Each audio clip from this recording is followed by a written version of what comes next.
물론 소리는 소리죠. 소리는 소리인데 피할 건 피해야죠. 우리가 다 도가 부족합니다. 물론 원칙은 존재해요. 원칙은 뭐냐? 소리는 소리일 뿐이다. 알 수 있는 모든 건 대상이다. 시장터에 사나 숲에 사나 절대적인 기준에서 수행의 조건은 똑같다. 왜냐하면 숲에서도 내게 있는 것은 보이고 들리는 것이고 내 실제 체험은 보이고 들리는 것이에요. 내 밖에 있는 소나무, 내 밖에 있는 바람, 내 밖에 있는 시냇물을 체험하는 게 아니에요. 내 눈에 온 소나무, 내 귀에 들리는 시냇물이요. 내 눈에 온 소나무와 내 귀에 온 시냇물은요, 시장에서 내 눈에 보이는 물건 파는 사람, 내 귀에 들리는 그 사람의 목소리, 이거하고 근본적으로 똑같죠. 법의 입장에서는. 실제 나의 체험은 똑같아요. 근데 실제 나의 체험은 똑같으니까 시장에 살아도 상관없어 라고 말할 수 있는가? 예, 말할 수 없습니다. 우리는 제한적인 바람을 갖고 있습니다. 한계가 있어요. 여러분에게 단마숲에서 수행하는 게 수행이 잘 되는가? 집에서 수행하는 게 수행이 잘 되는가? 당연히 단마숲에서 수행하는 게 수행이 잘 될 거예요. 왜냐하면 우리 마음은 수많은 조건 속에서 구조화되어 있죠. 우리도 몰라요, 그 구조를. 마음 저변에 있는 수많은 구조들이 있겠죠. 정보가 들으면 반응해요. 정보가 들으면 두루룩 반응하는 거죠. 왜 어떻게 반응하는지 몰라요. 당연히 여러분에게 많은 반응을 일으키는 장소, 중성으로서 많은 반응을 일으킨 장소를 피하고 작은 반응을 일으킨 장소를 찾아가는 것, 그게 현명한 수행자라 할 수 있습니다. 붓다도 비구가 숲에 살면 붓다는 기쁘다라고 이렇게 말했어요. 사실은 겉으로 드러낸 말들을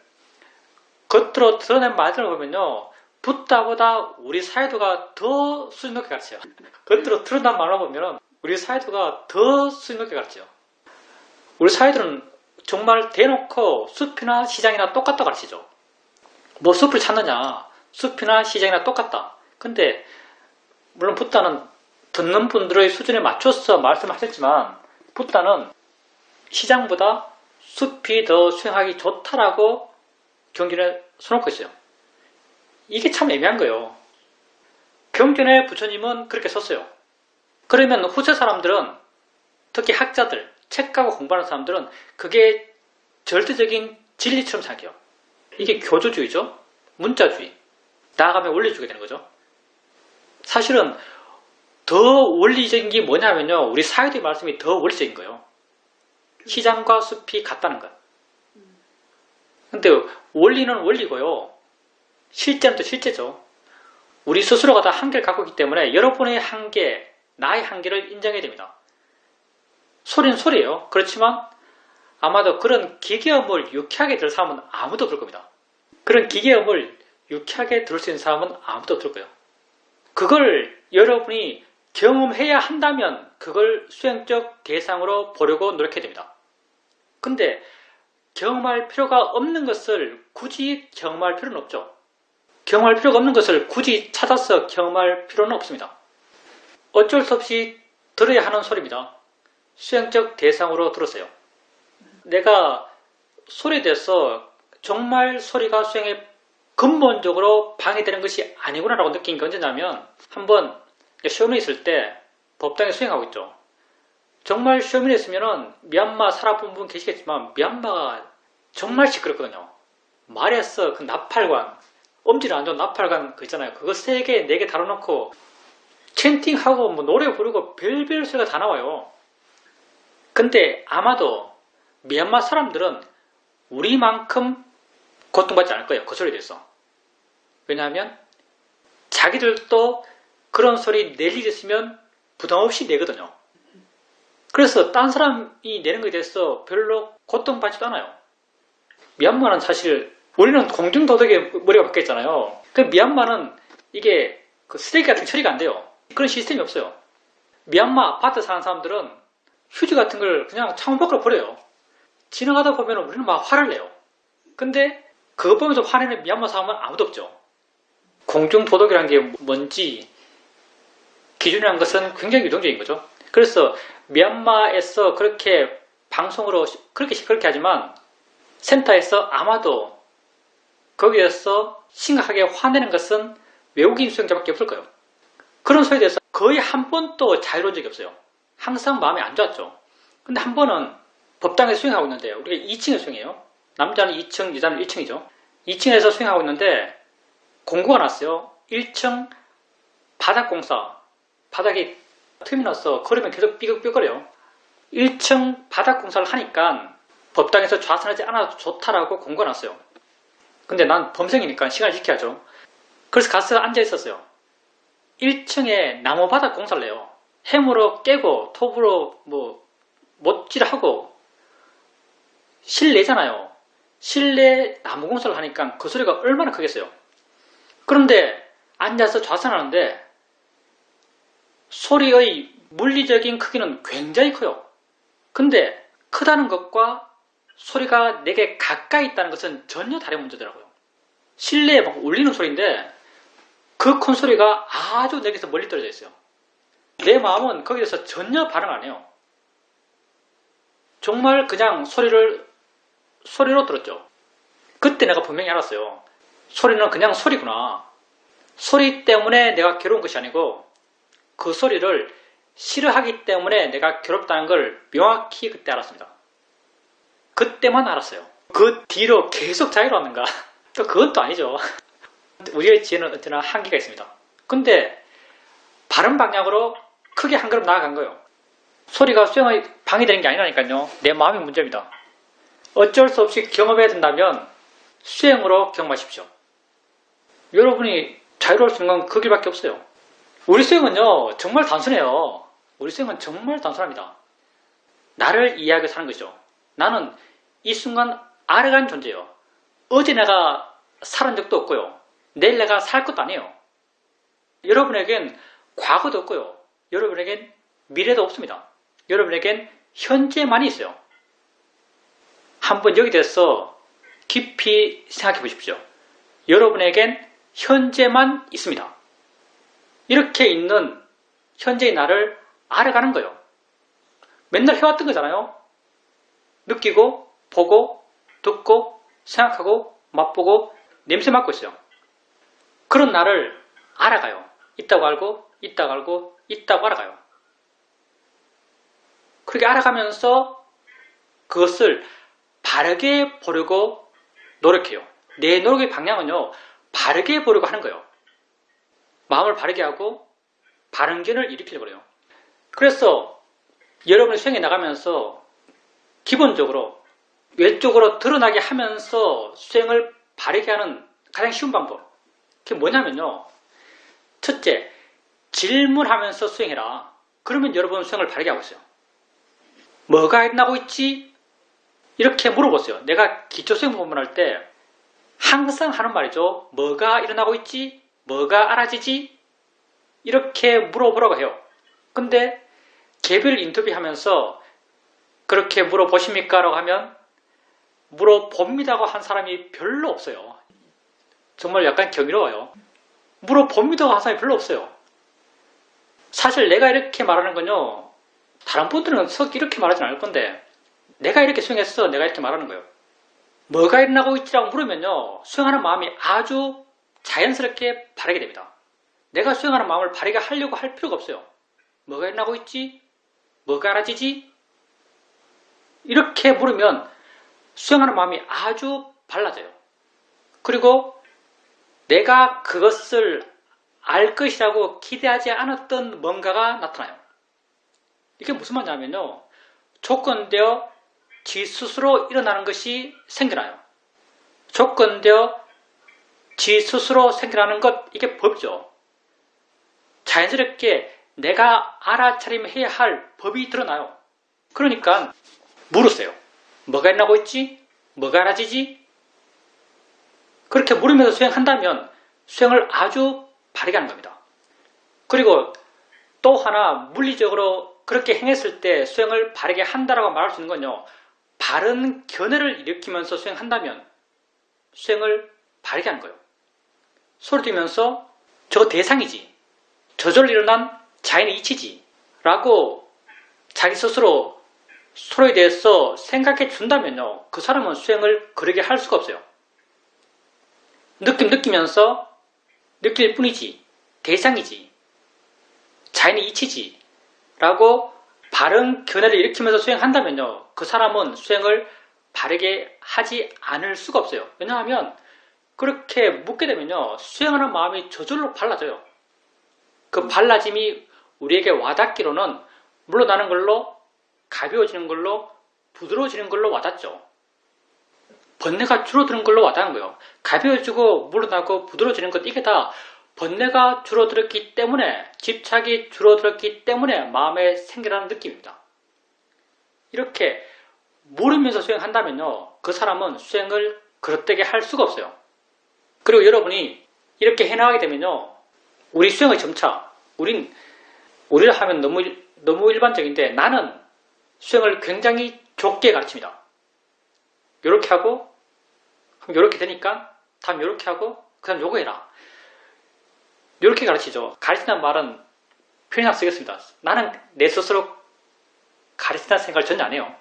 따르기에는 그 방법이 구체적이면 구체적일수록 여러분에게 더 쉽게 실천할 수 있다고 내가 생각하기 때문에 그래요. 그래서 우리 수행의 점차에서는 그렇게 마음이 좋아지면 알아차림을 가볍게 활기차게 해나갔어. 물으면서 마음을 깨웠어. 해나가다 보면 나중에는 그냥 물러나서 전체적인 것을 지켜봐요. 그때 아는가라고 물어보죠. 아는가라는 이 어떤 질문, 대상들이 여러분에게 있어요. 소나무가 있고 시냇물이 있고 집이 있고 노랑이 있고 빨강이 있어요. 여러분에게 대상이 있다는 것은요. 뭔가 그것을 알고 있다는 거예요. 사유적으로는 충분히 생각할 수 있어요. 엉덩이 느낌이 어떻게 있겠어요? 뭔가 알기 때문에 있는 거죠. 사유적으로는 충분히 생각할 수 있는 거예요. 근데 직관적으로 여러분이 과연 아는가 그걸. 엉덩이 느낌 보면서 이것 아나? 라고 아는가? 라고 물어봐요. 질문은 힘이 있습니다. 내가 한 방향으로 질문하면요. 마음 스스로가 그 방향으로 주목해요. 엉덩이 느낌을 아는가? 라고 물으면요. 순간 그래 라는 동의 느낌이 생겨나요. 동의 느낌이 생겨나는 것, 이게 엉덩이 느낌을 안다는 걸 이해한 거예요. 마음은 이해하는 거예요. 법은 이해하는 거예요. 법은 체험하는 게 아닙니다. 법은 이해하는 거예요. 아내라고 동의된다면요. 그게 바로 마음의 아는 작용, 아는 마음을 이해한 거죠. 마음을 이해한 거예요. 마음은 하는 것이니까.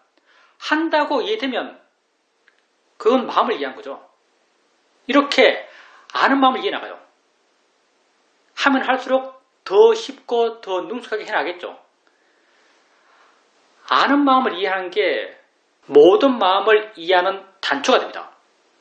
왜냐하면 마음은 기본적으로 다 같거든요. 아는 마음. 우리가 아는 마음에 대해서 아는 이란 이름을 붙이고 있어요. 이건 저번에 했던 것 같은데 아는 이란 이름을 붙이고 있죠. 근데 법에는 내용이 없죠. 법은 이게 뭐라고 묘사할 수 있는 내용이 없어요. 근데 우리는 아는 마음에 대해서 아는 이란 내용을 붙여서 설명해요. 붙여서 이해하는 거죠. 왜냐하면 아무것도 없는, 불교에서 말하는 공, 아무것도 없는 것으로 뭘 이해하는 것은 너무나 우리의 지혜 수준에서는 어려워요. 아무것도 없는 상태에서 뭔가 이해하는 것은 너무나 어려워요. 그래서 우리가 쓰는 언어적 구조 속에서 대상을 접할 때 우리는 그걸 언제나 안다고 표현하면서 대상을 접했어요. 그런 우리의 어떤 언어 습관에서 나름 어떤 힌트를 얻었어. 수단을 구했어. 대상을 알면서 안다라는 내용을 갖고 그걸 이해 나가요. 처음에는 그렇게 썼으니까 안다라는 내용을 갖고 그걸 이해 나가요. 그걸 자꾸 이해 나가면 이해가 더 깊어지면 아는 마음의 작용을 있는 그대로 더 깊이 보게 되면 진짜에는 아는 게 있겠어요. 진짜에는 아는 게 없어요. 왜? 아는 건 관념적 내용이니까. 진짜에는 그냥 함이 있을 뿐이에요. 함이란 표현도 그걸 표현하기 부족하겠죠. 함이 있을 뿐이에요. 보는 마음엔 봄이 없어요. 함이 있을 뿐이죠. 듣는 마음엔 듣는 게 없어요. 함이 있을 뿐이죠. 아는 마음, 우리가 맨 처음 접근 나간 이 아는 마음, 한 마음에 대한 이야기가 깊어지면요. 그건 모든 마음에 공통적으로 있는 일반적인 특성들을 이해해 나가요. 모든 마음의 일반적 특성을 이해해 나가는 거죠. 이렇게 마음을 이해해 나가요. 자, 아는 마음. 아는 마음은요, 알아지는 대상과 함께 있어요. 이 아는 마음에 대한 정의 자체가요, 알아지는 것을 전제하고 있어요. 알아지는 것이 없이 안다는 게 있을 수가 없어요. 당연히 아는 것에 대한 이해가 깊어지면 알아지는 것에 대한 이해 또한 깊어져요. 그리고 이들의 함께 있음에 대한 이해도 깊어져요. 이들의 함께 있음, 이게 연기죠. 우리가 이해하는 연기입니다. 이렇게 안다는 것과 알아진다는 것에 대한 이해가 깊어져가요. 근데 아까도 말했죠. 안다는 것, 아는 마음에서 아는이라는 건 실제 하지 않는 거예요. 알아지는 것에 있어서 알아지는 이건 실제일까요? 이것도 실제가 아니에요. 그냥 이건 이렇게 하고 있고 이건 이렇게 하고 있어요. 뭐 더 일반적으로 말한다면 작용과 반작용이 있을 뿐이에요. 보는 마음과 보여지는 대상, 듣는 마음과 들리는 대상, 느낌과 느낌하는 마음, 모든 연기의 일어남들은요, 다 아는 마음과 알아진 대상의 함께 일어난 것과 똑같아요. 그러니 안다는 것과 알아진다는 것에 이해가 깊어지면요, 다른 모든 알의 일어남에 대한 이해 또한 자연스럽게 깊어져 가는 거죠. 이 말이 여러분 굉장히 복잡하고 어렵게 들리죠. 근데 이걸 쫙 펴서 보면요, 여러분이 알아야 할 것은 아는 마음뿐입니다. 다른 것들은 다 저절로 되는 거예요. 안다고 이해되면 자연스럽게 알아진다는 게 이해되고, 여러분이 이해하는 게 아니에요. 여러분이 사회적으로 접근해서 이해하는 게 아닙니다. 그냥 이해가 돼요. 지혜는 여러분의 마음이 아니에요. 지혜는 조건되어서 스스로 일어나는 마음의 작용, 법의 작용입니다.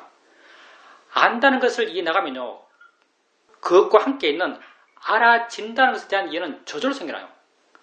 안다는 것과 알아진다는 것에 대한 이해가 깊어지면요, 본다는 것과 보여진다는 것, 듣는다는 것과 들려진다는 것, 한다는 것과 해지는 것, 말 되나요? 이런 함과 되어지는 것, 이런 총체적인 이해를 해나가요. 내가 하는 게 아니에요. 논리적인 전개가 필요한 게 아니에요. 그냥 이해가 돼요. 왜? 진짜 그러하니까. 그러니 출발은 우리 수행은 정말 단순합니다 했는데 말을 굉장히 복잡하겠죠. 우리 수행은 굉장히 단순합니다. 내 마음을 좋게 해요. 어떤 마음이 좋은 마음인가? 깨어있고 반항하지 않는 마음. 수행 수단적으로는 가볍게 알고 대상을 쉽게 바꿔가면서 알아가요. 가볍게 알면서 고요한 마음을 쉽게 바꿔가면서 알아가면서 활발한 마음을, 이렇게 좋은 마음의 힘을 키워가요. 점점 대상을 물러나서 보게 되죠. 이건 자연스러운 과정이에요. 점점 대상을 물러나서 봐요. 대상이 있다는 것은 대상을 안단 말이에요. 내가 안다고 생각할 수 있지만 안다는 걸 직관적으로 이해하는 것은 전혀 다른 문제예요. 대상을 알면서 아는가라고 내 마음에 방향을 주세요. 아는가? 순간 내가 뭘 체험해서 아는 것이 아니고 그냥 단지 이해해요. 아네? 라고 이해하는 거예요. 아네? 라고 이해하면 이게 우리는 아는 마음을 안다고 표현하는 거예요. 또 아는가 묻고 아네? 라고 이해하고, 아는가 묻고 아네? 라고 이해하고, 이런 얘가 점점점 쉬워지고 점점 자연스러워져 가면서 안다는 게 뭔지 대한 이해가 마음에 저절로 생깁니다. 내가 이해하는 것이 아니고 저절로 생기라는 거예요. 그러면 당연히 그 반대편, 알아지는 것에 대한 이해 또한 저절로 생기라고, 다른 일어남들, 본다, 보여준다, 듣는다, 들려진다, 그런 모든 것에 대한 이해가 자연스럽게 저절로 생겨나고, 그런 일어남으로 이루어진 나, 여러분은 그걸로 살아요. 이 순간 여러분 삶은요, 다 이런 것으로 이루어져 있어요. 이렇게 나를 이해하는 거예요. 나를 이해함을 통해서 나로부터 자유로워져 가는 거죠. 질문입니다. 아는가? 라고 묻게 되면 몸이 이완됩니다. 몸이 이완되는 거예요? 마음이 이완되는 거예요? 보살님이 만약 몸이 이완된다고 느꼈다면요, 사실 위퍼서나 16단계 지혜 가운데 맨 처음 생긴 지혜가 뭐냐면요, 몸과 마음을 구분할 수 있는 지혜요. 나마루빠 파리체다 냐나라고 하는 건데, 나마루빠, 정신과 물질이죠. 정신과 물질을 구분하는 지혜요. 위퍼서나 제1지예요. 여기 있는 여러분, 정신과 물질이 다르다고 아십니까? 다르다고 아세요? 같아요, 정신과 물질이? 자, 그러면 여러분이 아플 때 몸이 아픈 것 같아요. 지금 끙끙거리고 알아서 누워있어요. 몸이 아픈 것 같아요. 마음이 아픈 것 같아요. 논리적이고 이성적인 답을 원하지는 않습니다. 감성적이고 직관적인 답을 원해요. 아플 때 그러면 친구한테 전화해서 지금 땀 뻘뻘 흘리면서 끙끙 앓고 있으면서 전화해요. 그러면서 친구한테 야 친구야 지금 내가 좀 마음이 아파. 감기약 좀 타와. 이렇게 말할 거예요. 몸이 아프다가 난 정말 몸이 아프다고 믿고 있어요. 몸이 아프다고 믿고 있는 거죠. 근데 실제 아픈 것은 몸이 안 아파요. 몸은 아플 수가 없어요. 몸은 물질이거든요. 오직 마음만이 아플 수 있습니다. 근데 우리는 몸이 아픈 것처럼 느껴요. 왜? 우리는 물질, 정신을 구분할 수 있는 지혜가 약하거든요. 없거나 약해요. 실제 나마루빠 빠리치다냐냐 물질, 정신을 구분하는 지혜가요. 그렇게 만만한 지혜가 아니에요. 보살님이 아는가라고 물었을 때 몸이 이완되잖아요. 몸이 이완되는 느낌이 생길 수 있는데요. 실제 이완되는 것은 마음이 이완되는 거예요. 마음이 이완된다는 표현을 잘 안 쓰는데 우리가 마음의 집착이 약해지고 마음의 화가 약해지고 마음의 보살님의 노력, 의지 이런 게 약해지고 대상들을 놓을 수 있는 마음이 되면서 마음이 부드러워지고 그러면서 그 부드러워짐이 몸의 부드러워짐으로 느껴져요. 질문입니다. 아는가라고 물었을 때 그렇게 몸이 이완되듯이 느꼈던 것은 내가 대상들을 알기만 하면 되는 것인데 대상이 어떤 것이다라고 정의하고 거기에 집착하고 내가 옳고 바르다는 방향으로 대상을 바꾸려고 그러고 이렇게 집착하는 마음이 있었기 때문에 그런 경직이 있었고 아는가라고 물었을 때 그런 집착하는 마음이 약해졌기 때문에 몸이 이완되는 것이라고 알아졌습니다. 그러니까 스님이 관심만 가져라라고 말씀하셨는데 그렇게 관심만 가졌을 때 대상들은 자연스럽게 알아지고 있고 그렇게 알아지는 것으로 충분하다고 이해되었습니다. 그러면 그렇게 이해되었을 때 그게 맞아라는 내적 동의가 있던가요? 그렇게 알고 난 뒤에 수행하는 것이 단순하고 쉬워졌다고 느껴지던가요? 질문입니다. 좌선을 할 때 그렇게 알았을 때는 수행이 아주 단순하고 쉽게 느껴졌습니다. 그렇지만 그 이후에 일상의 삶을 살아가면서는 그게 잘 안됩니다. 제가 못하는 게 일상의 삶 속에서 수행을 이어가는 것을 잘 못합니다. 자승과 경영 중에는 수행을 나름 잘 하는 것 같은데 그게 일상으로 이어지지 않는 것이 저의 문제입니다. 그때 그러면 충분해요. 그때 보살님께서 그렇게 수행에 대해서 생각해주고 어떻게 해야 될지 방향이 명확해지고 그 명확한 방향에 대해서 스스로 자기가 알았다고 생각되고 그 알을 통해서 수행이 단순해지고 수행이 쉬웠다고 느끼신다면요. 그 과정들이 다 지혜예요. 지혜가 그렇게 하는 거죠. 지혜가 있었기 때문에 그런 과정이 있었던 거죠. 그렇게 보살님에게 수행이 쉬워지고 단순해지게 느껴졌다면요. 그런 보살님이 알았던 것은 바른 알미라고 할 수 있습니다. 그리고 이제 그때는 그랬지만 일상의 삶 속에서는 잘 안 된다고 말씀하셨어요. 당연히 일상의 삶 속에서는 보살님에게 강하게 자극되는 것, 보살님이 집착하고 있는 것, 그리고 보살님이 해야 된다고 정해놓고 있는 것 이런 것들이 많기 때문에 쉽게 마음이 반응해요. 일상의 삶 속에서 보살님이 노력해야 되는 것은 지금 현재로서 뭐냐면요. 가끔 한 번씩 관심을 일으키는 것. 아까 보살님이 관심 갖는 게 다다고 하셨는데 마찬가지죠. 일상 삶 속에서도 가끔 관심을 갖는 것. 가장 기본적으로는 지금 여기 이런 거 있잖아요. 지금 여기 뭐 하고 있지? 뭐가 일어나고 있지? 그러면 자연스럽게 보살님의 관심이 자기를 향할 거예요. 그렇게 관심을 내게 돌리는 걸로 만족하세요. 돌리고 나가면 다시 돌리고 나가면 다시 돌리세요. 그러다 보면요. 좌선 때 생겨났던 그런 이어지는 수행의 힘들이 일상 삶 속에서도 조금씩 이어져 나간다는 걸 스스로 느끼게 될 겁니다. 관심만 자기에게 돌리도록 하세요.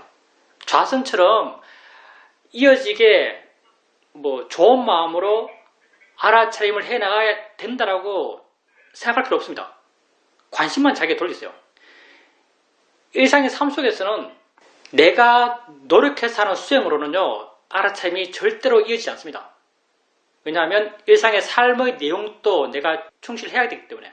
일상의 삶 속에서 수행이 정말 자연스럽게 이어지기 위해서는요, 내가 수행하는 것이 아니고 마음이 수행하는 것에 익숙해져야 돼요.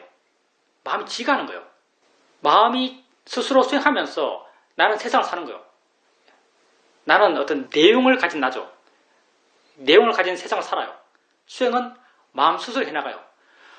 보살님이 그런 상태가 되기 위해서 일상의 삶 속에서 보살님이 해야 될 것은 계속적으로 마음을 자기에 돌이키는 것. 아마도 보살님 스스로 쉽게 밖으로 나갔던 마음을 자기에게 돌이키는 데 있어서 효과적인 어떤 일깨우는 말이 있을 거예요. 여기 지금 이 말이 잘 되는 사람도 있더라고요. 여기 지금 질문입니다. 일상의 삶 속에서 내 나름의 방법은 아는가라고 물으면서 밖으로 나갔던 마음을 내 안으로 돌이키고, 또 밖으로 나가면 아는가라고 묻고 내 안으로 돌이키고 하는 것을 요즘 해보고 있습니다. 근데 아는 거라고 묻을 때 안다는 동의도 생기는 거예요. 근데 아는 거란 질문은요, 아는 마음을 이해하기 위한 질문입니다. 그러니까 보살님이 지금 아는 거란 질문을 그냥 마음을 수행 상태로 만들기 위해서, 밖으로 나갔던 마음을 내 안으로 돌리기 위해서 쓰는 것처럼 말씀하고 계시거든요. 아는 거란 질문은요, 아는 마음을 이해하기 위한 질문이고, 보살님이 아는가 물었을 때 안다고 이해되는 것, 안다고 수긍되는 것, 그게 1차적으로 보살님이 확인해야 될 겁니다. 안다는 수긍이 물을 때마다 있어요. 질문입니다. 아는가라고 묻게 되면 우선 대상으로 확 갔던 마음이 내 자신으로 마음으로 쉽게 되돌아옵니다. 그렇게 마음으로 되돌아왔을 때 안다는 게 이해될 때도 있고 이해되지 않을 때도 있습니다. 좋습니다. 그러니까요, 아는가라 물으면 질문하게 되면요, 그 마음이 자기에게로 향하는 것은 자연스러워요. 거의 모든 수행적 질문은 그래요. 그 역할을 해요. 그럼 자연스럽게 내버려 두고요. 보살님의 관심은 안다는 이해가 있는지 확인하는 걸로 관심을 두세요. 그게 그 질문에서는 가장 중요합니다. 아는가 물었을 때 안다는 확인이 있는지. 질문입니다. 제가 저번에 아는가라 물었을 때 안다고 이해되었다고 한 것은 아는가라 물었을 때 마치 알아차림을 한 번 더 하는 것 같은 느낌이 생겨서 그렇게 말했던 것입니다. 그게 맞나요? 글쎄요, 그건 굉장히 애매한 부분입니다. 왜냐하면 그 실제하는 법, 작용과 성질, 내용이 없는 것을 설명하기는 정말 힘든 일이고요. 보살님에게 대상이 있잖아요. 알아진 대상이 있어요. 대상을 알면서 물어봐요. 아는가라 물어요. 아는가 물을 때 어떤 마음의 느낌이 생겨나요. 이것만 있는 것이 아니고 다른 뭐가 있는 듯이 느껴져요. 다른 뭐가 뭘 한다고 느껴져요. 그러면 그게 아는 마음을 안다고 말할 수 있습니다. 보살님이 알아차림을 다시 하는 것 같다, 한 번 더 하는 것 같다라고 느낀다고 하는데 그게 정확히 뭘 의미하는지 잘 모르겠습니다. 근데 알아차림을 다시 한 번 더 하는 듯한 느낌이 있다면요, 그게 아는 마음일 수도 있습니다. 질문입니다. 아는가라고 물을 때 한 대상을 안다는 것에 대해서 물어야 하나요? 아니면 여러 대상을 한꺼번에 알 때도 많은데 이럴 때 여러 대상을 한꺼번에 안다는 것에 대해서 물어야 하나요? 그건 보살님의 상황 따라서 이렇게 해도 좋고 저렇게 해도 좋습니다. 더 쉬운 건요, 한 대상을 대상으로 아는가 묻는 게 더 쉬워요. 대상이 분명하니까. 근데 그렇게 한 대상이라고 하는 것은요, 강하게 관념화된 것이고요. 그건 위치가 있고요, 방향이 있어요. 위치, 방향, 그 내용이 있으면요, 내가 있어요. 이건 자연스럽게 일어나요. 내 의지가 일어나고 내 힘이 일어나요. 그래서 한 대상을 대상으로 아는 마음을 확인해 가는 것은요, 아는 마음을 확인하는 데 있어서는 더 효율적이에요. 근데 내가 주로 들어간다는 수행의 바른 길의 기준에서 봤을 때는요, 그게 그렇게 바람직하다고 부르기는 못해요. 그래서 좀 더 바른 건요, 전체적으로 알면서 전체적인 것을 아는가 물으면서 안다고 확인하는 것이 훨씬 더 바람직해요. 나중엔 다 이렇게 해요. 근데 수행 과정에서 가끔 하나를 대상으로 아는가 물어도 상관없어요. 근데 하면 할수록 점점 전체를 알면서 아는 것을 알아갈 겁니다. 질문입니다. 한 대상을 대상으로 아는 거라고 묻게 되면 집중을 하게 되고 힘이 들어가서 힘듭니다. 여러 대상을 대상으로 아는가 묻는 것이 자연스럽고 힘도 덜 들어서 점점 여러 대상을 대상으로 아는 거라고 묻게 됩니다. 예, 그렇게 하세요. 둘 중에 뭐가 더 바람직한가 하면요. 보살님이 하고 있는 것처럼 하는 게 더 바람직합니다. 나중엔 다 그렇게 해요. 내가 주로 들어가는 길, 그것과 일맥상통해요. 그렇게 하는 게. 그리고 아는 말이 뭔가 그건 보살님 스스로 찾아가야 됩니다. 아는가 묻고 마음의 느낌이 있는지, 대상과 함께 뭐 존재하는 듯한 느낌이 있는지, 그리고 보살님이 표면적으로 드러난 것 이외에 다른 뭐가 있다고 느껴지는지, 표면적으로 드러난 것은 아는가 묻고 있는 내가 있는 것이고 알아지고 있는 대상이 있는 거죠. 표면적으로 드러난 거요. 표면적으로 이렇게 드러난 것 이외에 주로 이제 우리는 공간적으로 뭔가를 이해하니까 아는가랑 묻고 있는 내가 있어요. 이건 좀 뒤에 있겠죠. 알아낸 대상이 있어요. 그건 앞쪽에 있겠죠. 정확하지 않지만 옳지도 않지만 우리는 주로 이렇게 아는 상태를 모형화시켜서 이해해요. 묻고 있고 알아진 게 있어요. 아는가 모르면요. 여기에 가운데라는 부분도 억지로 만든 거예요. 가운데 뭐가 있는 것처럼 느껴져요. 보살님이 가운데 뭐가 있는 것처럼 느껴지는 것을 보살님이 말씀하시기를 알아챔을 한 번 더 하는 것 같이 느낀다라고 느낄 수도 있어요. 그렇게 표면적으로 드러난 아는가 묻고 있고 알아진 대상이 있고 이 표면적으로 드러난 이 두 개 외에 다른 게 뭐가 있는 것 같이 느껴진다면요. 이걸 아는 마음이라고 불러도 좋습니다. 질문입니다. 며칠 전까지는 마음의 질이 아주 좋았습니다. 그런데 어저께는 마음의 질이 아주 안 좋았습니다. 마음이 쉽게 화가 났고 그 화가 왜 일어나는가라고 관찰해도 화의 원인을 알 수 없었습니다. 그리고 화에 대해서 자니치야 대상이라고 바르게 부르게 해도 그 화가 전혀 줄어들지 않았습니다. 결국은 밖으로 화를 표출하게 되었습니다. 왜 그렇게 화를 내고 싶지 않지만 화를 낼 수밖에 없었을까요? 우리 화를 내요. 우리는 모르죠. 아까도 말했지만 우리 마음엔 심층 부분이 있어요. 수많은 조건들, 수많은 원인들 사이에 있어요. 이거 우리 몰라요. 어떤 구조 속에서 드러난 것, 감정적 표출들, 어떤 구조 속에서 이런 감정적 표출이 있는지 우리는 몰라요. 우리가 아는 것은 드러난 것만 알 수 있어요. 드러난 것이 이제 보살님에게는 화의 마음이죠. 근데 화의 마음이 돼서 이제 보살님이 하신 것, 마음이지, 자연이시지, 대상이지 하고 바르게 보려고 하셨어요. 바르게 보려고 하셨는데 내가 우선 문제 제기하고 싶은 게 뭐냐면요. 타켓을 정확하게 잡으셨는지. 무슨 말이냐면 보살님이 대충 나 지금 화났어 라고 인지하고 있는 상태에서 대충 내 지금 화났어 라고 인지한 상태에서 자연이지 대상이지 하면요. 이건 효과가 없어요. 보살님 그때 화의 마음이 굉장히 강해요. 화의 마음을 강하기 때문에 쉽게 볼 수 있어요. 마음이 화내고 있는 거거든요. 마음이 화내고 있어요. 화내는 마음이에요.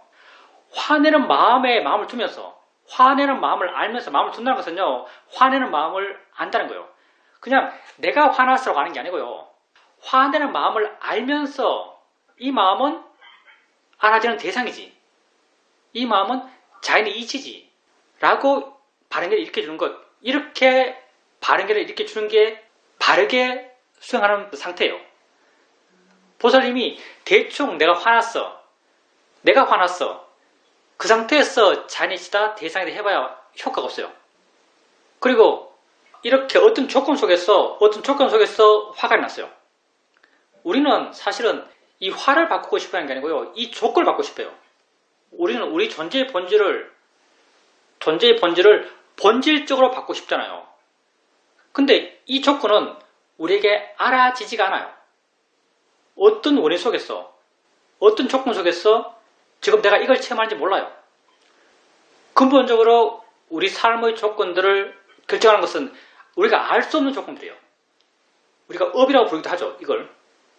알 수 없는 조건들이요. 그러면 이 알 수 없는 조건을 어떻게 바꿀 건가? 이게 거의 미션 임파서블 같잖아요. 알 수 없는 조건을 어떻게 바꿀 것인가? 이걸 바꿀 수 있어요. 알 수 없는 조건을 어떻게 바꾸는가? 드러난 것을 바르게 봄을 통해서 바꿔요.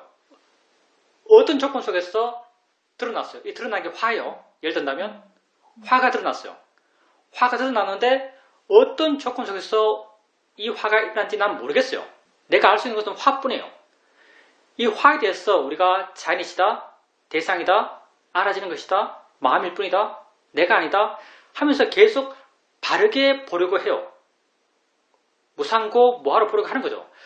바르게 보려고 노력하면요. 점점 이 화에 대해서 마음은 어떻게 되냐면 마음은 물러나고 가벼워지고 자유로워져요. 물러나서 가벼워지고 자유로워진 마음은요. 점점 이 화가 있던 없던 상관없는 마음으로 변해가는 거예요. 이 화에 대해서 이게 없어져야 돼라는 마음이 약해져가요.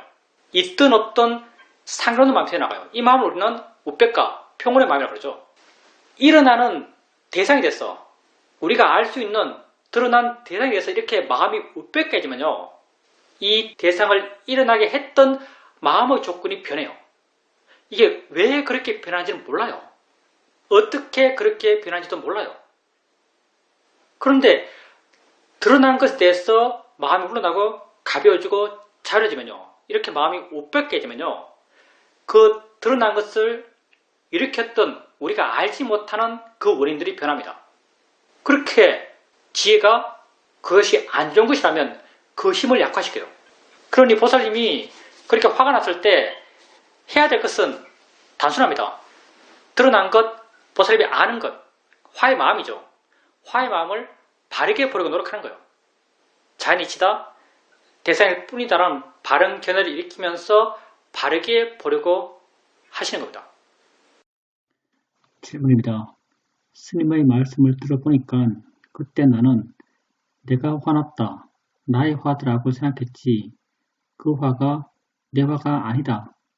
지 할 일 지가 한다. 라는 그런 입장에서 화를 보지 못했다는 걸 알 수 있습니다.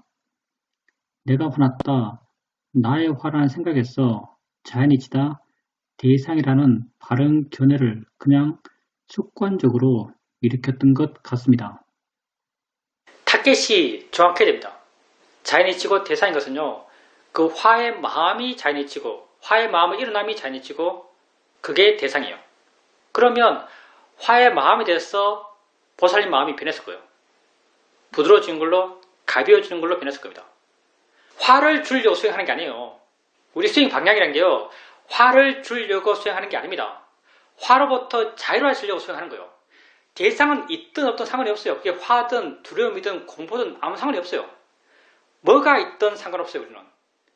뭐가 있어도 우리는 있는 것으로부터 자유로울 수 있어요. 이건 완벽히 보편적입니다. 이 구조가 다 똑같다는 거죠. 우리가 세상에서 수많은 걸 경험해요. 수많은 것이 보이고 수많은 게 들리고 수많은 게 느껴지고 수많은 생각을 하고 수많은 감정을 느껴요. 수많은 삶의 내용을 갖고 우리는 세상을 살아가요. 근데 고통을 없애려고 하는 우리, 자유롭고자 하는 우리, 행복하고자 하는 우리가요. 이 수많은 것에 대해서 갖고자 하는 마음은 딱 하나요. 물러나고 가벼워지고 자유로워지고 부드러워지는 마음. 이 하나의 마음이에요. 그러니까 뭐에 대해서도 이렇게 되고자 해요. 그리고 이렇게 될 수가 있어요. 대상이야라고 했을 때 여러분 마음이 변해요. 이렇게 된 거예요. 보일 뿐이야 했을 때 마음이 이렇게 돼요. 느낄 뿐이야 했을 때, 느낌일 뿐이야 했을 때 마음이 이렇게 돼요. 자, 보이는 것에 대해서도 마음이 이렇게 되고 들리는 것에 대해서도 마음이 이렇게 되고 생각에 대해서도 마음이 이렇게 돼요. 우리가 알아지는 모든 것에 대해서 우리가 개발하는 마음은 하나예요. 우백가의 마음, 평온의 마음. 이 마음의 개발을 1년, 3년, 5년, 10년 이렇게 해나갈 거예요. 우리는. 이 마음이 얼마나 강해지겠어요. 여러분에게는요. 무한한 가능성이 있습니다. 자유로움을 향한 무한한 가능성이 있어요. 질문입니다. 제가 왜 잘못했는지를 알았습니다. 항상 화가 나면 나는 화를 내면 안 돼. 이런 기준을 갖고 화를 대상으로 수행했던 것 같습니다. 여러 번 들었지만 실제 상황에서 그것을 적용하기는 쉽지 않습니다. 시험의 수행자는 자기에게 굉장히 너그럽습니다. 화내는 여러분 아주 자연스러워요. 욕심내는 여러분 아주 자연스럽습니다. 그냥 자기를 인정하세요. 그럴 수 있어요.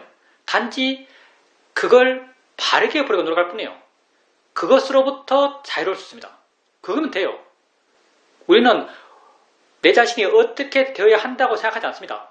어떻게 되면 어때요? 어떻게 돼도 상관없어요. 그것으로부터 자유롭고 싶어요. 오직 우리가 실제 개발하고자 하는 마음은 하나의 마음입니다. 알아지는 게 뭐가 되었든 하면 할수록 이 마음의 힘이 커져가는 거예요. 이 마음이 궁극적으로 우리를 자유롭게 할 겁니다. 열반으로 들어가는 열반이라는 것은 우리가 너무 멀지만 어차피 근데 쉽게 생각하면 열반은 굉장히 단순합니다. 열반의 경전적 의미는요. 욕심 없고 화 없고 의성 없는 것 이게 열반이에요. 여러분이 아픈 엉덩이 느낌 알면서 아픈 다리 느낌 알면서 자연히 이치하라고 하면 마음이 물러나요. 화가 줄어드니까 물러난 거죠. 열반을 향해 가는 길이죠. 엄청 예쁜 옷이 있어서 사고 싶은 마음이 있어서 욕심이 일어나요. 그러면 보일 뿐이지. 저 보이는 거야. 보이는 게 뭐가 예뻐? 그러면 마음이 가라앉아요. 보이는 게 뭐가 예뻐 하면 가라앉습니까? 보이는 게 뭐가 예뻐? 가라앉아야죠. 지혜가 있으면. 자, 그게 욕심이 주는 거죠. 이 말 내한테 상당히 인상적인데 사회당 인터뷰할 때 어떤 젊은 수행자가 청년이 사회자한테 이렇게 질문했어요. 시내 나가니까 미얀마 아가씨들이 지나가는데 너무너무 예쁘더라. 눈을 뗄 수가 없었다. 그러니까 사회자가 하신 말씀이 이겁니다. 보이는 게 뭐가 예쁘냐? 우리 사회들은 애놀이가 없죠. 우리 사회들은요. 듣는 사람의 지혜를 고려하지 않습니다. 듣는 사람의 입장을 고려하지 않아요. 당신 하고 싶은 말을 당신 수준에서 당신 스타일대로 말해버려요.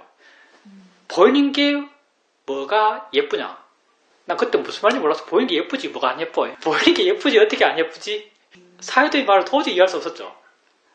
예쁜 걸 보면서 보이는 게 뭐가 예뻐? 라고 하면 여러분 마음에 삘이 확 와야 돼요. 마음이 찡해야죠. 그러면서 마음이 가벼워져요. 욕심이 준 거죠. 욕심 줄고 화 줄고 의리성 주는 것 이게 열반을 향해 가는 길이에요. 우리는 수행하는 매 순간순간 열반을 향해 가고 있습니다. 근데 이제 이론적으로 열반을 향하기 직전의 마음이요. 상카라 우백가 냐나예요. 상카라 우백가 냐나. 위파사나 11단계 지혜죠. 상카라 하면요. 나 자신이요. 내게 조건지 지어서 일어나는 것. 그게 보는 것, 듣는 것, 느끼는 것, 생각하는 것, 맛보는 것, 냄새 맡는 것. 이게 상카라 되죠. 이렇게 형성된 것, 상카라 돼서 우백가 마음. 지금 여러분이 하는 거잖아요. 여러분이 보여지는 거 보면서 보일 뿐이야 하면 물러나요. 이게 우백가의 마음을 키우는 거죠.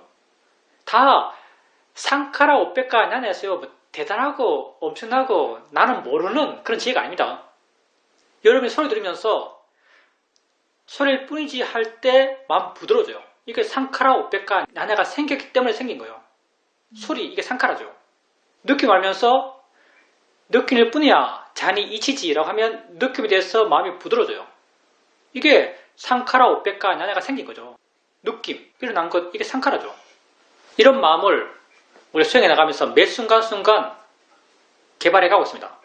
그러니 계속 이 방향으로 나아간다면 그 힘이 어떻게 강하지 않을 수 있겠어요? 질문입니다. 제가 아는 마음을 알아가는 것은 마치 서치라이터가 해변가를 쭉 훑어가면서 비추는 것처럼 내게 알아지는 대상들을 내 밖에서 알지 않고 내 안에 들어온 것을 내 안에서 서치라이터가 훑어가면서 알아가듯이 그렇게 알아갑니다. 그것이 제가 아는 마음을 알아가는 방식입니다.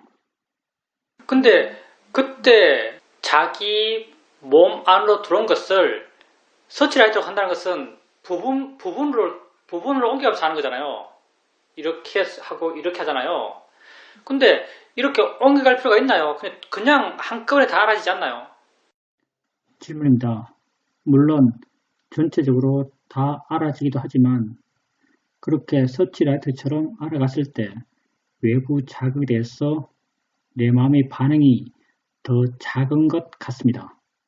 물론 보살님 스스로 해보시면서 그게 보살님에게 마음을 부드럽게 하고 마음을 물어나게 하고 한다면은 그 방법이 보살님에게 좋은 방법이에요. 근데 이제 그렇게 해낼 때 서치라이트가 하는 것이요, 알게 모르게 보살님 의지가 개입되어 있는 거죠. 보살님이 그 방법을 계속 쓰면요, 계속 쓰면 점점 그런 의지 없는 방향으로 그 쓰는 것들이 변해갈 거예요. 그렇게 변해가더라도 그걸 자연스럽게 생각하세요. 지금 말씀은 이제 서치라이트처럼 서치라이트를 비추듯이 내 몸으로 들어온 것을 안다 했잖아요. 그렇게 알 때 더 쉽게 알 수 있고 더 정확히 알 수 있고 더 떨어져서 알 수 있다면은 그게 보살님의 좋은 방법이에요. 근데 계속 그렇게 해나가다 보면요, 계속 그렇게 해나가다 보면 하는 게 쉽고 자연스러워지겠죠. 쉽고 자연스러워지면요, 보살님이 맨 처음 시작할 때 서치라이트다, 비춘다, 그렇게 그 하고 있는 것을 설명했던 그런 방식들이 점점 사라질 겁니다. 점점 그냥 자연스러워질 거예요. 그렇게 자연스러워지더라도 그걸 당연시 생각하십시오. 근데 그게 아는 마음을 아는 거예요. 좋습니다. 아는 마음, 우리가 참 아는 마음이 애매해요. 왜냐하면 실제로는 법이란 게 말로 설명하기 정말 힘든 거거든요. 아는 마음에 대해서는요, 그 보살님이 이제 서치라이트가 됐든 뭐가 됐든 보살님 안으로 들어오면 대상이 있잖아요. 그게 느낌이고 소리잖아요. 대상들이 있어요. 대상들을 뭐 분명히 알고 명확히 알고 떨어져서 알고 이걸로는 사실은 충분하지 않습니다. 대상들을 이렇게 알아가는 것이 쉽게 되고 좀 자연스러워지면요, 대상들이 내 안에 있지만 멀게 느껴질 거예요. 내 안에 있지만 멀게 느껴질 거거든요. 이렇게 내 안에 있지만 멀게 느껴질 때 대상들이 있잖아요. 보살님이 알고 있잖아요. 알고 있지만 이 안다는 게 그렇게 명확하게 보살님에게 직관적으로 이해된 건 아니에요, 아직. 이럴 때 물으세요. 아는가? 이것들을 좀 아는 그냥 관로예요. 관로하는 이것들을 아는가? 라고 물어보세요. 질문이 최고 좋은 방법입니다. 가장 객관적으로 우리를 바르게 알게 해요. 이것들은 관로 아는가? 라고 물어보세요. 질문입니다. 실제 경험에 대해서 이야기한다면 아들과 이야기할 때 아들이 하는 말에 대해서 내 마음이 반응합니다. 그때 내가 내 밖에 있는 아들이 하는 말을 듣는 것이 아니고 내 안에 들어온, 내 안에서 알아진 아들이 하는 말을 안다는 마음을 갖고 그것에 대해서 관찰하게 되니까 마음이 차분해지고 더 객관적으로 그 상황을 보고 마음의 반응 없이 대처할 수 있었습니다. 이제 그게 이제 아는 마음하고 크게 연관성이 없고요. 그렇게 하면 감정이 잘 일어나지 않습니다. 왜냐하면 화라는 것은 상황에 빠졌을 때 지가 하고 싶은 대로 해나가요. 근데 보살님이 들으면서 뭐 소리 생각하고 소리가 내한테 들어온다고 생각하고 들어오는 게 내한테 해석된다고 생각하고 이런 감정이 내한테 일어난다고 생각하고 그리고 또 이렇게 감정이 일어나는데 내가 어떻게 될지 생각하고 그렇게 하는 것들이요, 상황에 대해서 보살님을 점점 멀어지게 해요. 그러니까 당연히 마음이 객관적이 되는 것이고 어떤 말을 해야 될지 어떻게 행동해야 될지도 나름 명확한 답이 나오는 거죠. 마음의 에너지로만 행동한 게 아니고요, 이렇게 하는 것이 적당하겠다는 판단을 갖고 행동해요. 그러니까 당연히 화의 행동들, 화의 말들을 안 하게 됩니다. 그건 보살님이 그 상황에 대해서 계속 객관적이 되기 위한 노력을 한 거죠, 사실요. 그렇게 해당하는 과정들이. 우선은 알아차림이 이어지는 게 중요하고요. 알아차림이 가벼워져야 되고 알아차림이 자유로워져야 돼요. 그렇게 알아차림 마음 힘이 좋아져 가야 돼요. 그리고 그렇게 좋아져 가면 나중에는 내가 알려 하지 않아도 자연스럽게 여러 가지가 함께 있어요. 그게 보살님 같은 경우는 자기 안에 자꾸 잡아서 이제 보는 데 익숙하니까 그런 것이 내 안에 있다고 생각돼요. 그렇게 내 안에 있는 것을 아는 게 자연스러워지고 쉬워지면요, 내 안에 있지만 사실 내 안에 있는 것도요, 공간이라는 것은 다 내 관념들이에요. 내 안에 있다고 생각되지만 그것을 보는 게 자연스러워지면요, 내 안에 있는 그런 알아진 것에 대해서도 마음은 멀어져요. 여러 가지 알아진 것을 멀리서 알게 돼요. 그렇게 멀리서 알게 되면요, 물어보세요. 아는가? 라고 한번 물어보세요. 아는가? 라고 물었을 때 어떤 마음의 느낌이 생기는지. 알고 있어요. 그렇지만 우리는 아는 걸 이해하지 못해요. 우리가 얼마나 어리석인지 몰라요. 알며 살지만 우리는 아는 걸 몰라요. 보지만 보는 걸 몰라요. 듣지만 여러분 듣는 줄 알아요. 듣지만 듣는 줄 몰라요. 물어보라는 거죠. 당연히 알고 있어요. 근데 아는 걸 이해한 건 조금 다른 문제예요. 여러 가지 알아진 것에 대해서 아는 거라고 물어보십시오. 우리가 10년 수행을 합니다. 40번은 수행을 해요. 40번은 수행을 한다 하더라도요. 여러분이 마음을 찾지는 마세요. 여러분이 마음을 찾으면요. 그 마음은 언제나 여러분이 만든 마음일 거예요. 진짜 마음이 아니고 여러분이 만든 마음을 보게 될 겁니다. 여러분이 수행을 해나가면서 마음을 이해하지 못하는 여러분이 수행해 가면서 가장 오류 없이 바르게 이해할 수 있는 마음은요. 대상과 함께 있는 마음이에요. 대상에 의지해서 마음을 이해하세요. 소리가 있어요. 소리가 있으니까 소리와 함께 있는 마음은 어떻게 하겠어요? 소리를 듣고 있겠죠. 소리에 의지해서 듣는 마음을 이해하세요. 보여지는 게 있어요. 보여지는 것과 함께 있는 마음은 뭐 하겠어요? 보는 걸 하겠죠. 보여지는 것에 의지해서 마음을 이해할 때 그렇게 이해한 마음은 오류 가능성이 굉장히 낮아요. 이런 구조를 통칭한다 할까? 동사 가운데 대동사라는 게 있죠. 대동사. 그냥 대표해서 표현할 때 알아진 게 있어요. 알아진 것에 의지해서 아는 마음을 이해하는 거예요. 그럴 때 마음을 그릇되게 이해할 수 있는 가능성이 굉장히 낮아져요. 대상과 함께 있는 마음을 이해하세요. 우리가 신념철을 한다고 하니까 마음을 이해해야지 해서 마음을 찾지 마십시오. 대상을 알고 우선은 대상을 알아야 돼요. 그리고 이 대상에 대해서 가볍고 물론하고 자유로운 마음이 되려고 그래요. 마음이 이렇게 대상에 대해서 여유가 있을 때 어떤 실제하는 것에 대한 이해가 생기기 쉬우니까요. 그리고 마음의 힘이 좋다고 느껴지면 이 대상을 안다는 걸 확인해 보는 거예요. 그렇게 해보십시오. 질문입니다. 사이드께서 하셨다는 보여지는 것이 뭐가 예뻐 라는 말이 마음에 확 와닿습니다. 그런데 세상에서 사회에서 저에게 요구하는 것은 예쁘고 추한 것을 빠르게 판단하고 좋은 걸 나쁜 것을 빠르게 판단하고 이렇게 대상에서 분명한 판단과 그런 선호를 하고 그걸 제시하기를 원합니다. 그런데 수행에서는 이렇게 선호를 없애고 판단을 하지 않고 이런 방향으로 마음을 변화시키는 것 같습니다. 세상에서 요구하는 그런 특성과 수행에서 요구하는 그런 특성이 서로 완전히 다르다라고 생각되는데 그런 것인가요? 그렇게 느껴지는 게 당연합니다. 왜냐하면 세상 사람들은 다 그렇게 살아요. 세상 사람들은 다 그렇게 살기 때문에 그렇게 사는 것에 대해서는 불교는 말을 안 해요. 그 반대편 이야기만 하죠. 그 반대편 이야기가 그 사람이 듣기에 보여지는 게 뭐가 예뻐. 모든 보여지는 것은 보여지는 것일 뿐이다. 모든 들려지는 것은 들려지는 것일 뿐이다. 모든 느껴지는 것은 느껴지는 것일 뿐이다. 근데 세상에서는 좋은 보이는 것, 안 좋은 보이는 것, 좋은 소리, 안 좋은 소리, 좋은 느낌, 안 좋은 느낌이 있어요. 세상에서는 그게 명확히를 원하고 좋은 걸 취하고 나쁜 걸 버리기를 요구하죠. 근데 불교는 좋든 나쁘든 두루뭉실하게 이것이나 저것이나 같다라는 방향을 나가는 것 같아요. 그때 불교가 되고 싶어하는 것은요. 알아진 것에 대해서 되는 마음이에요.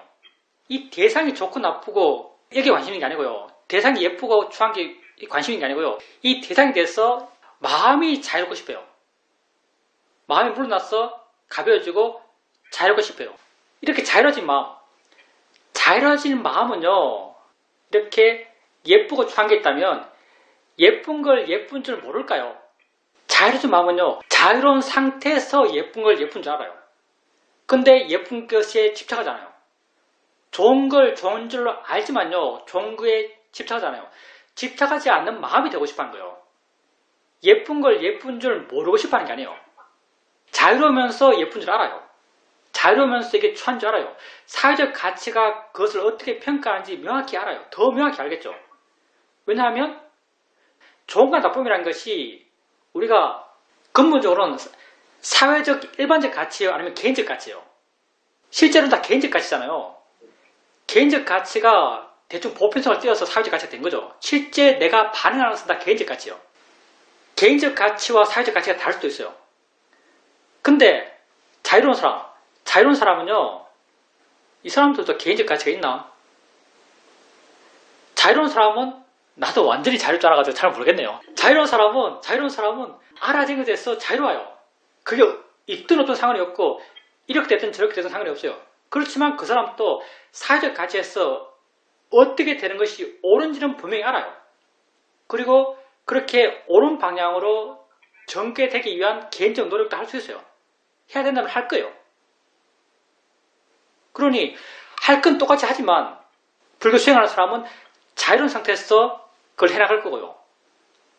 세상 사람들, 수행하지 않는 사람들은 예쁘고 추한 것에 빠져서 그것을 해나갈 것이고 예쁜 걸 취한다는 그런 강박 속에서 그런 쫓김 속에서 그걸 해나갈 거예요. 수행에서 지혜가 있는 사람들은 그걸 해나가지만 쫓기지 않을 것이고 강박을 느끼지 않을 것이고 설령 자기가 어떤 선택을 해서 그 결과가 나쁘더라도 나쁜 그 자체, 나쁜 그 순간 자신의 삶의 내용에 대해서도 그 사람 마음은 그렇게 돼도 상관없으라는 마음이 들 거예요. 빠져서 그것을 한 사람들은요, 그 결과가 나빠지면 거기에 대해서도 그는 또 고통받아요. 그는 처음 시작부터 결과가 나올 때까지 고통의 길을 걸어가요.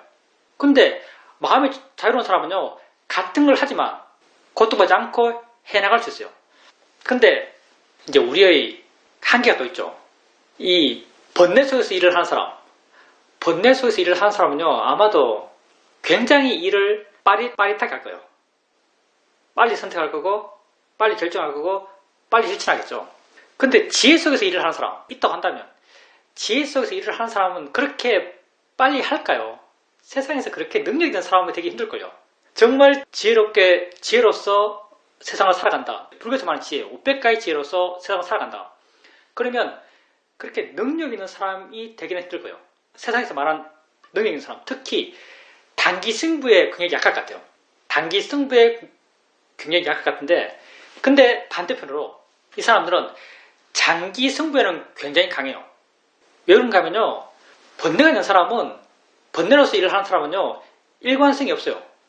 어떨 때는 굉장히 급하게 느꼈다가 급하게 일을 처리하고, 어떨 때는 그냥 마음 상태가 느긋해서 일을 느긋하게 처리하고, 좋고 나쁘고의 판단 기준도 그때 그 사람의 마음 상태에 따라서 변할 가능성이 충분해요. 그래서 그 사람은 그렇게 일을 하지만 일관성은 굉장히 약해요. 수행에서 마음이 좋아진 사람은요, 자기의 삶의 판단 기준이 옳은가 그런가요? 이렇게 하는 것이 참된가 참되지 않은가, 적당한가 적당하지 않은가, 이게 그 사람의 판단 기준이죠. 근데 이건 지혜를 기반으로 해요. 내가 1년 지나도 그 상황이 만나면 참된 건 오직 하나요.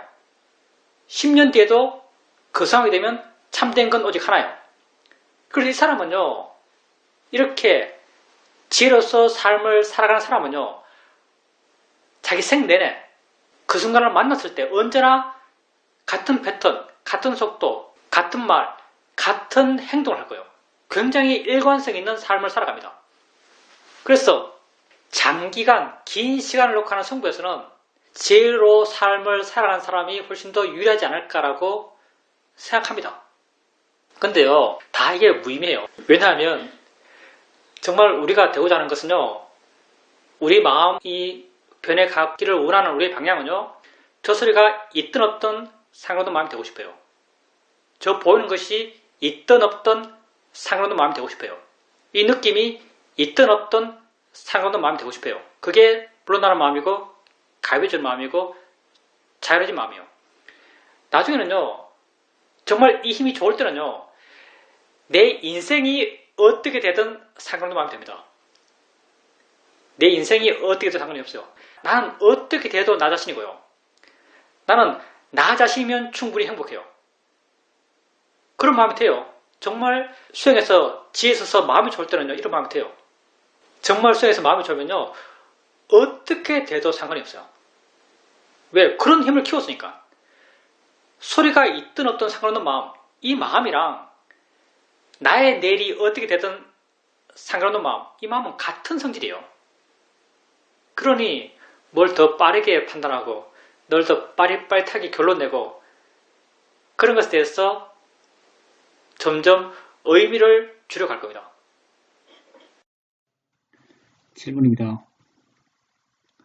수영에서의 지향점과 사회인으로서의 지향점이 좀 많이 다른 듯합니다. 사회적 삶에서 빨리 선택하고 정확하게 선택해서 바람직한 결론을 내는 것, 그런 것들은 다 근본적으로 타인으로부터 인정받고 싶어하는 마음이 있기 때문입니다. 만약 수영의 목적처럼 모든 것으로부터 자유로워지는 것, 이런 입장에서 봤을 때 그런 인정을 구하는 마음은 참 하찮게 느껴집니다. 설령 그렇게 수행해서 마음이 좋아지고 지가 깊다 하더라도요, 삶에 나태해지지 않습니다. 충실하게 자기 삶을 살아요. 근데 고통받으면서 거대한 걸 만들려고 하진 않죠. 그런 마음은 점점 약해지는 것 같습니다. 근데 삶도 자기 할 수 있는 만큼 충실하게 살아갑니다. 세상에서의 에너지와 수행에서 되고자 하는 방향성은 굉장히 많이 다릅니다. 거의 거꾸로예요. 무엇이 되고 싶습니까? 난 자유로운 사람이 되고 싶습니다. 세상에서 성공한 사람 별로 의미가 없다고 느껴집니다. 내게는 그래요. 자유로우면서도 인정받고 자유로우면서도 성공할 수 있어요. 근데 그게 본질적인 것은 절대 아닙니다. 본질이라는 게 뭐겠어요? 거사님은 누구로부터 인정받고 싶어 하세요? 자기 상사로부터 인정받고 싶어 하고 자기보다 더 이 분야에서 능숙한 사람에게 인정받고 싶어 하겠죠. 근데 그 사람의 인정은요, 그 사람이 인정을 거사님은 저 사람이 나를 인정했다고 생각하지만요, 다 거사님 생각이에요. 거사님 판단이죠. 거사님이 정말 누군가가 나를 인정했다고 거사님 스스로 명확하게 알 수 있는 건요, 거사님 자신뿐입니다. 자신이 자신을 인정했을 때 그것만 알아요, 사실요. 거사님이 누군가가 어느 존재가 나를 인정한 것은요, 내가 나를 인정한 것만 알 수 있어요. 거사님은 어떤 자신에 대해서 인정할 거예요?